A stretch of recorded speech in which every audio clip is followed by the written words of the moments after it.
ഇപ്പൊ ഞാൻ ഈ ഒരു ബൈക്ക് മേടിച്ച സമയത്തും എനിക്ക് ഇതിനെപ്പറ്റി വലിയ ഐഡിയ ഒന്നും ഇല്ലായിരുന്നു. ഞാൻ ഇങ്ങനെ സ്പെയർ പാർട്സ് കിട്ടുമോ, നമ്മളിപ്പോൾ ഷോറൂമിൽ ചെല്ലുന്നു, നമ്മൾ ബൈക്ക് കൊടുക്കുന്നു, അവരെല്ലാം റെഡിയാക്കി തരും എന്നുള്ള ഒരു ട്രസ്റ്റ് തന്നെയായിരുന്നു എനിക്കും ഉണ്ടായിരുന്നത്. അങ്ങനെയാണ് ഞാനും ഈ ഒരു ബൈക്ക് മേടിച്ചത്.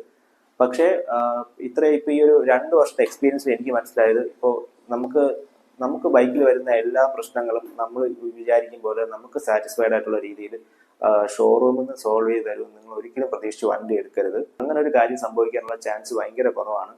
അല്ലെങ്കിൽ എത്രത്തോളം നമ്മൾ അവിടെ പോയി ഇഷ്യൂ ഉണ്ടാക്കി അതിന്റെ പിറകെ നടന്ന് അവരെ കൊണ്ട് ചെയ്യിച്ചെടുക്കണം. ചെയ്യിച്ചെടുത്താൽ തന്നെ നിങ്ങൾക്കറിയാലോ, നമ്മളിപ്പോൾ ഒരാൾ വെച്ച് ചെന്നൊരു വഴക്കുണ്ടാക്കുകയാണെന്ന് വിചാരിക്കുക സർവീസ് സെന്ററിൽ. അയാൾക്ക് നമ്മൾക്കുള്ള ഒരു ദേഷ്യം അയാൾ നമ്മുടെ ബൈക്കിന്റെ പുറത്ത് തീർക്കൂലേ? ഒരു സിമ്പിൾ ലോജിക്കാണ് ഞാൻ ചോദിക്കുന്നത്. ഒരിക്കലും വഴക്കൊന്നും ഉണ്ടാക്കരുതെന്നാണ് എൻ്റെ ഒരു അഭിപ്രായം. അല്ല, നിങ്ങൾ അവിടെ ഷോറൂമായിട്ട് എന്തെങ്കിലും തർക്കമോ കാര്യങ്ങളൊക്കെ ഉണ്ടായി കഴിഞ്ഞാൽ പിന്നെ ഒരിക്കലും വണ്ടി അവിടെ കൊടുക്കാൻ നിൽക്കരുത്. പണി കിട്ടാനുള്ള ചാൻസ് വളരെ കൂടുതലാണ്.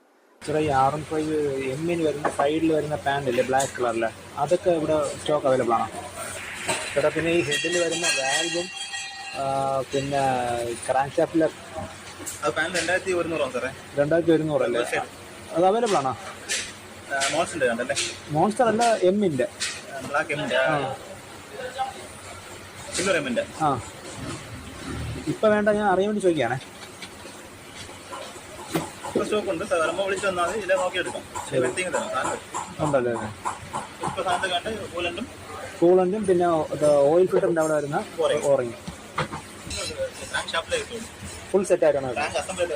ആ, ഓക്കെ ഓക്കെ, അവൈലബിൾ ആണല്ലോ കേട്ടോ. അത് ശരി ശരി, 7 രൂപ വരുമല്ലേ?